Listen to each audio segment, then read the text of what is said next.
ওম শান্তি। আজকের তারিখ হলো 27 ফেব্রুয়ারি 2025। প্রাত মুরলী ওম শান্তি বাপ দাদা মধুবন।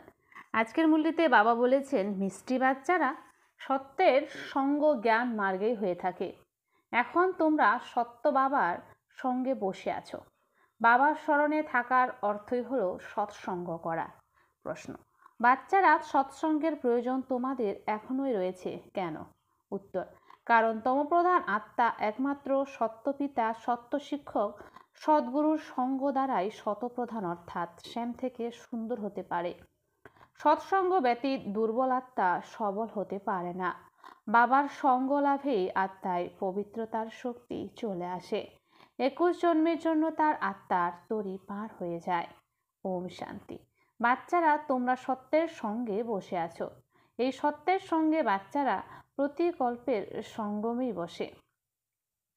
দুনিয়া তো জানে না যে সত্যের সঙ্গ কাকে বলা হয়। সৎসঙ্গ নামটি অবিনাশী চলে আসছে।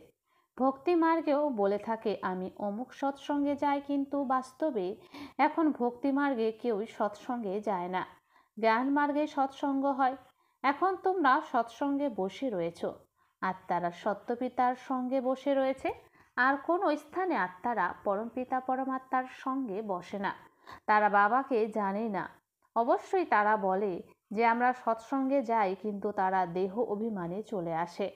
তোমরা দেহ অভিমানে আসবে না। তোমরা জানো যে আমরা হলাম আত্মা, আমরা সত্য বাবার সঙ্গে বসে আছি।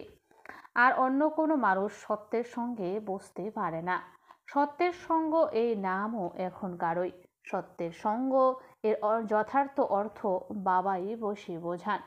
তোমরা আত্মারা এখন পরমাত্মা পিতা, যিনি হলেন সত্য, তার সঙ্গে বসে রয়েছ। তিনি সত্য পিতা, সৎ শিক্ষক, সদ্গুরু। তাহলে তোমরা সৎসঙ্গেই বসে রয়েছ। তাহলে তোমরা এখানে বা ঘরে যেখানেই বসো, নিজেকে আত্মা নিশ্চয় করে স্মরণ বাবাকে করো। আমরা আত্মারা এখন সত্যপিতাকে স্মরণ করছি, অর্থাৎ সৎসঙ্গে রয়েছি। বাবা মধুবনে বসে রয়েছেন। বাবাকে স্মরণ করার তোমরা অনেক প্রকারের যুক্তিও পেয়ে থাকো। স্মরণের দ্বারাই বিকর্ম বিনাশ হবে। এ কথাও বাচ্চারা জানে যে আমরা 16 কলা সম্পূর্ণ হই, পুনরায় নিচে নামতে নামতে কলা কম হয়ে যায়। ভক্তিও প্রথমে অব্যভিচারী ছিল, পরে নিচে নামতে নামতে ভক্তিও ব্যভিচারী হয়ে যাওয়ার কারণে তম প্রধান হয়ে যায়। পুনরায় তাদের সত্যের সঙ্গের অবশ্যই প্রয়োজন, তা না হলে পবিত্র কিভাবে হবে। তাই আত্মারা তোমরা এখন বাবার সঙ্গ পেয়েছ। আত্মারা জানে যে আমাদের বাবাকে স্মরণ করতে হবে, ওনার সঙ্গই রয়েছে। স্মরণ করাকেই বাবার সঙ্গ বলা হয়। এ হলো সত্যের সঙ্গ। আত্মারা এই শরীর থাকা সত্ত্বেও তোমরা আমাকে স্মরণ করো, এটাই হলো সৎসঙ্গ। যেমন বলা হয় না যে এর বড়লোকেদের সঙ্গ রয়েছে, তাই দেহ অভিমানী হয়ে গেছে। হ্যাঁ, তোমাদের এখন সঙ্গ হয়েছে সত্য পিতার সঙ্গে, যার ফলে তোমরা তমপ্রধান থেকে শতপ্রধান হয়ে যাও। বাবা বলেন আমি একবারই আসি। এখন আত্মার সঙ্গ পরমাত্মার সঙ্গে হওয়ার কারণে তোমরা 21 জন্মের জন্য পার হয়ে যাও। পুনরায় তোমাদের সঙ্গ লাগে দেহের। এও ড্রামায় নির্ধারিত।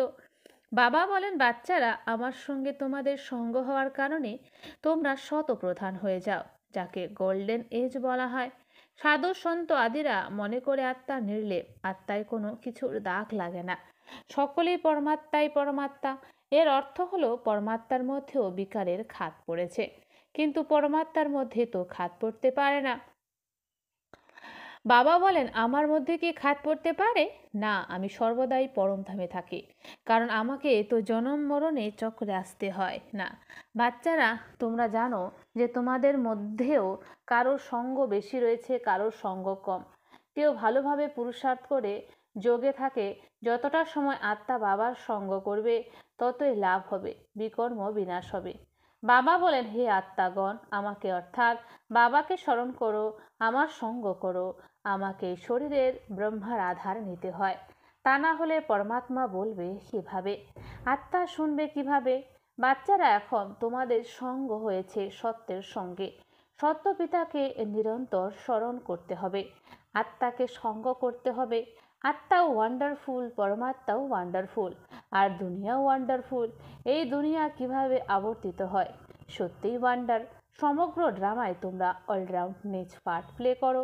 তোমাদের আত্মায় তোমাদের 84 জন্মের পার নির্ধারিত আছে, এও ওয়ান্ডার।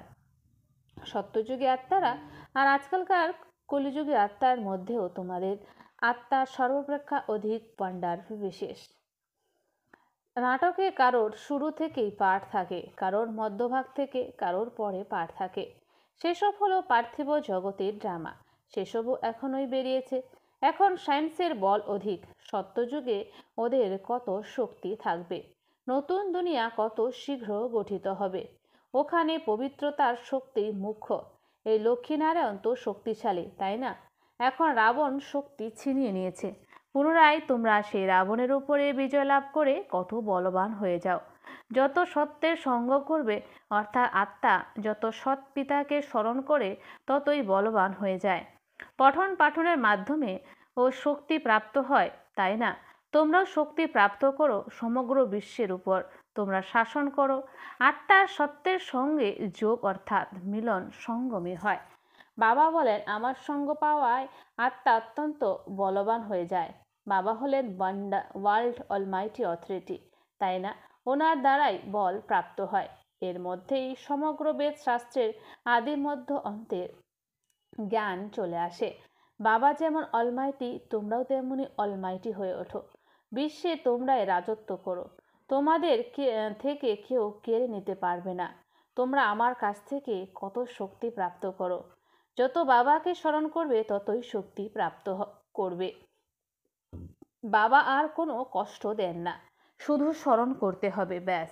84 জন্মের চক্র এখন সম্পূর্ণ হয়েছে।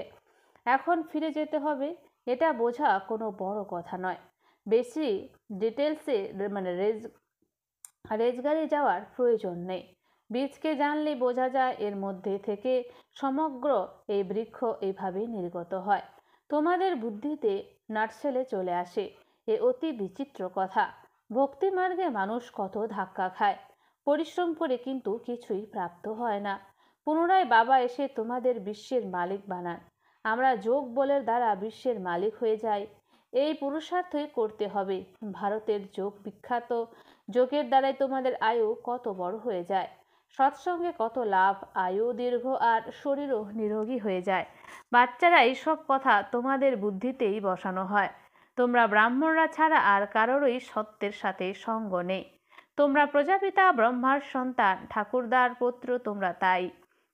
এত খুশি তো থাকা উচিত যে আমরা হলাম দাদু নাতি। উত্তরাধিকারও ঠাকুর দাদার থেকেই পাওয়া যায়। এটাই হলো স্মরণের যাত্রা। বুদ্ধির দ্বারা একথাই স্মরণে রাখা উচিত। ওই সৎসঙ্গে লৌকিকে এক স্থানে গিয়ে বসে, এখানে সেসব কথা নেই। এমনও নয় যে এক স্থানে বসলেই সৎসঙ্গ হবে। না, উঠতে বসতে চলতে ফিরতে আমরা সৎসঙ্গে রয়েছি। যদি ওনাকে স্মরণ করি তবেই। স্মরণ যদি না করো, তবে তো দেহ অভিমানে রয়েছে। দেহ অভিমানে রয়েছে। দেহ হলো অসত্য বিকারী জিনিস, তাই না? দেহকে সত্য বলা যাবে না। শরীর হলো জড় পদার্থ, 5 তত্ত্বে গঠিত। ওর মধ্যে আত্মা না থাকলে তা নড়াচড়া করে না। মানুষের শরীরের কোনো মূল্য নেই, আর সকলের শরীরের মূল্য রয়েছে। আত্মা সৌভাগ্য পায়, আমি অমুক আত্মা, একথা আত্মা বলে, তাই না? বাবা বলেন, আত্মা কেমন হয়ে গেছে, ডিম, কচ্ছপ, মাছ সব কিছু খায়। প্রত্যেকেই ভস্মাসুর নিজেকে নিজেই ভস্ম করে। কিভাবে? কামচিতায় বসে প্রত্যেকেই নিজের ভস্ম করছে। তাহলে ভস্মাসুরে হলো, তাই না? এখন তোমরা জ্ঞান চিতায় বসে দেবতা হও। সমগ্র দুনিয়া কাম চিতায় বসে ভস্মীভূত হয়ে গেছে, তমপ্রধান কালো হয়ে গেছে। বাবা আসেন বাচ্চাদের শ্যাম থেকে সুন্দর পরিণত করতে। তাই বাবা বাচ্চাদের বোঝান, দেহ অভিমান পরিত্যাগ করে নিজেকে আত্মা মনে করো। বাচ্চারা স্কুলে পড়ে, কিন্তু পরে পড়াশোনা তো ঘরে থাকলেও বুদ্ধিতে থাকে, তাই না? এও তোমাদের বুদ্ধিতে থাকা উচিত। এও তোমাদের স্টুডেন্ট লাইফ। এম অবজেক্ট সম্মুখে দাঁড়িয়ে রয়েছে। উঠতে বসতে চলতে বুদ্ধিতে এই জ্ঞান থাকা উচিত। এখানে বাচ্চারা আসে রিফ্রেশ হতে। যুক্তি বোঝানো হয় যে এমনভাবে বোঝাও। দুনিয়ায় অসংখ্য সৎসঙ্গ রয়েছে। সেখানে কত মানুষ এসে একত্রিত হয়। বাস্তবে তা সৎসঙ্গ তো নয়। বাচ্চারা, সত্যের সঙ্গ তো তোমরা এখনই প্রাপ্ত করো। বাবা এসে সত্যযুগ স্থাপন করেন, তোমরা মালিক হয়ে যাও।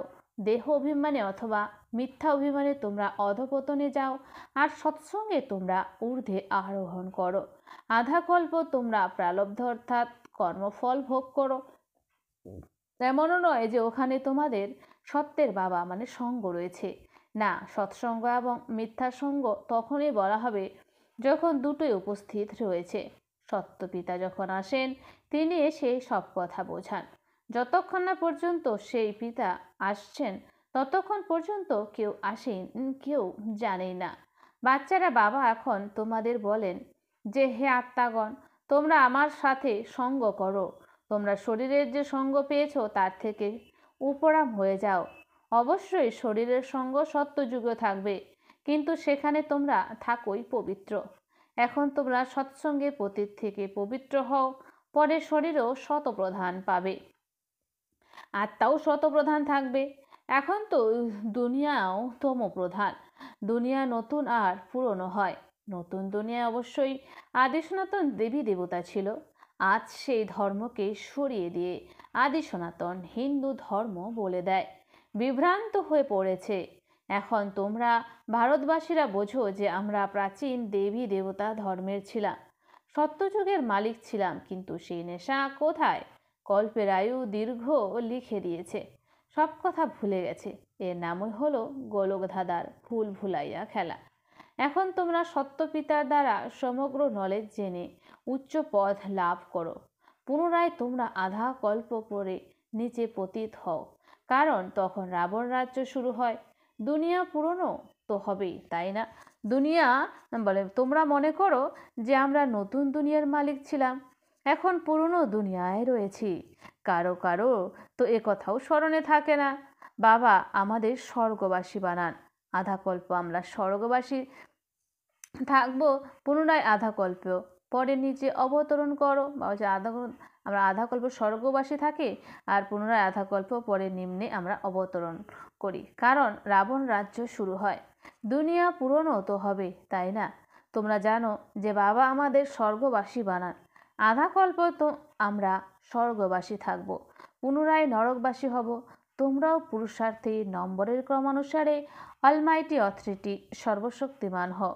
এ হলো জ্ঞানামৃতের ডোজ। শিব বাবা অর্গ্যানস পান পুরনো, নতুন অর্গ্যানস তো পাওয়া যায় না। পুরনো বাজনা পান তিনি। বাবা আসেনও বানপ্রস্থি। বাচ্চারা খুশি হলে তখন বাবাও খুশি হয়। বাবা বলেন, আমি যাই বাচ্চাদের জ্ঞান প্রদান করে রাবণের থেকে মুক্ত করতে। পাঠ তো খুশি মনে পালন করা বলছেন, পাঠ তো খুশি মনে পালন করা হয়, তাই না? বাবা অত্যন্ত খুশির সঙ্গে নিজের পাঠ প্লে করেন। বাবাকে প্রতি গল্পে আসতে হয়। এই পাঠ কখনো সমাপ্ত হয় না। বাচ্চাদের অত্যন্ত খুশি থাকা উচিত। যত সৎসঙ্গ করবে ততই খুশি থাকবে। স্মরণ কম করে তাই এত খুশি থাকে না। বাবা বাচ্চাদের উত্তরাধিকার দেন। যে বাচ্চাদের হৃদয়ে সততা রয়েছে, তাদের প্রতি বাবার অত্যন্ত স্নেহ থাকে।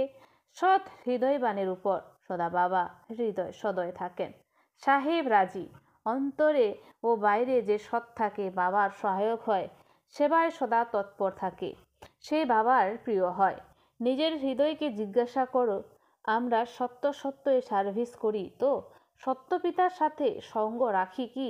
যদি সত্য পিতার সাথে সঙ্গ বা সম্বন্ধ না রাখি, তবে কি গতি হবে?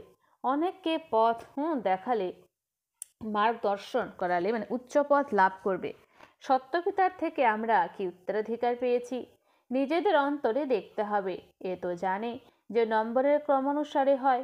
কেউ এতখানি বেশি উত্তরাধিকার পায়, তো কেউ এতটুকু কম। রাত দিনের তফাৎ থাকে। আচ্ছা, মিষ্টি মিষ্টি হারানিধি বাচ্চাদের প্রতি মাতা পিতা বাপদাদার স্মরণে স্নেহ সুমন আর সুপ্রভাত। আত্মাদের পিতা তার আত্মারূপী বাচ্চাদেরকে জানাচ্ছে নমস্কার। আমরা সমস্ত আত্মারূপী বাচ্চারা জানাই মাতা পিতা বাপ দাদাকে স্নেহ সুমন আর নমস্কার। ধারণার জন্য মুখ্য সার 1 নম্বর, তোমরা যে দেহের সঙ্গ পেয়েছো সেই সঙ্গ থেকে উপরাম থাকতে হবে। তোমরা যে দেহের সঙ্গ পেয়েছো সেই সঙ্গ থেকে উপরাম থাকতে হবে। সত্যের সঙ্গের দ্বারা পবিত্র হতে হবে। 2 এই স্টুডেন্ট লাইফে চলতে ফিরতে বুদ্ধিতে যেন জ্ঞানের মন্থন চলতে থাকে। এই স্টুডেন্ট লাইফে চলতে ফিরতে বুদ্ধিতে যেন জ্ঞানের মন্থন চলতে থাকে। এইম অবজেক্টকে সম্মুখে রেখে পুরুষার্থ করতে হবে। সৎ হৃদয়ে বাবার সাহায্যকারী হতে হবে। বরদান: অব্যভিচারী আর নির্বিঘ্ন স্থিতির দ্বারা ফার্স্ট জন্মের প্রারব্ধ প্রাপ্তকারী সমীপ আর সমান ভব। অব্যভিচারী আর নির্বিঘ্ন স্থিতির দ্বারা ফার্স্ট জন্মের প্রারব্ধ প্রাপ্তকারী সমীপ আর সমান ভব। যে বাচ্চারা এখানে বাবার গুণ আর সংস্কারের নিকটে রয়েছে, যে বাচ্চারা এখানে বাবার গুণ আর সংস্কারের নিকটে রয়েছে, সব সম্বন্ধে দ্বারা বাবার সাথে বা সমতার অনুভব করে, তারাই সেখানে রয়্যাল কোলে ফার্স্ট জন্মের সম্বন্ধে নিকটে আসবে। 2 ফার্স্টে তারাই আসবে যারা আদি থেকে এখনো পর্যন্ত অব্যভিচারে আর নির্বিঘ্ন আছে। নির্বিঘ্নের অর্থ এটা নয় যে বিঘ্ন আসবেই না, বিঘ্ন বিনাশ বা বিঘ্নের উপর সদা বিজয়ী থাকবে। এই দুটি কথা যদি আদি থেকে অন্ত পর্যন্ত ঠিক থাকে তাহলে ফার্স্ট জন্মের সাথী হতে পারবে। স্লোগান: সাইলেন্সের পাওয়ার দ্বারা নেগেটিভকে পজিটিভে পরিবর্তন করো। সাইলেন্সের পাওয়ার দ্বারা নেগেটিভকে পজিটিভে পরিবর্তন করো। অব্যক্ত ইশারা: একান্ত প্রিয় হও, একতা আর একাগ্রতাকে ধারণ করো। একান্তবাসী অর্থাৎ সদা স্থূল একান্তের সাথে সাথে একের অন্তে থাকা। একান্তবাসী অর্থাৎ সদা স্থূল একান্তের সাথে সাথে একের অন্তে থাকা। একাগ্রতার শক্তির দ্বারা যে কোনো আত্মার মেসেজ অন্য আত্মার কাছে পৌঁছাতে পারো। একাগ্রতার শক্তির দ্বারা যে কোনো আত্মার মেসেজ অন্য আত্মার কাছে পৌঁছাতে পারো। যে কোনো আত্মাকে আহ্বান করতে পারো। দূরে থেকেও যে কোনো আত্মাকে সহযোগ দিতে পারো। দূরে থেকেও যে কোনো আত্মাকে সহযোগ দিতে পারো। আচ্ছা, ওম শান্তি। ধন্যবাদ বাবা আজকের এই সুন্দর মিষ্টি মুরলির জন্য।